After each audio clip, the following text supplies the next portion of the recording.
ആ ഡ്രൈവർ എവിടെ? ഈശ്വര, അയാളെയും കാണാനില്ലേ? ഇവിടെ ഇരുന്ന് ചൂടുവെള്ളം എവിടെ? ഓ,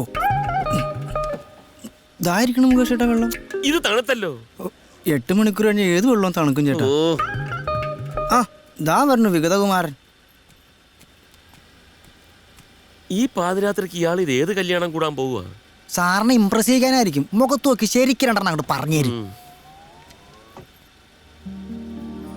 ഇത്ര ലേറ്റ് ആയതുകൊണ്ട് നാളെ വീട്ടിൽ ചെന്നിട്ട് കുളിച്ച് ഡ്രസ്സ് മാറാനുള്ള സമയം ഉണ്ടാവില്ല ചിലപ്പോൾ. അതാ കുറച്ച് വൈകിയത്. എന്തായാലും അത് വളരെ നന്നായി. ഇതിങ്ങനെ തന്നെയാവുന്ന ചേട്ടനിപ്പോൾ പറഞ്ഞേ ഉള്ളൂ. മൂക്കിലുണ്ട് പഞ്ഞുകൂടെ വെച്ചെങ്കിൽ വണ്ടി അടിച്ച് നേരെ ആംബുലൻസിലേക്ക് വെക്കായിരുന്നു. ആ ഡ്രൈവർ എവിടെയോ? സർ, ഈ സമയത്ത് ഇവിടെ ഹോൺ അടിക്കുന്നത് അസോസിയേഷൻ റൂൾസിന് അഗൈൻസ്റ്റ് ആണ്. എവിടെയായിരുന്നു ബാബു ഇത്ര നേരം? വണ്ടി എടുക്കണോ? താൻ കയറോ? ലേറ്റായിട്ട് വന്നതും പോരാ. ഞാനിവിടുത്തെ ഒരു കമ്മിറ്റി മെമ്പറാണേ, അതുകൊണ്ട് പറഞ്ഞതാട്ടോ. വണ്ടി എടുക്കാൻ പറ്റട്ടെ.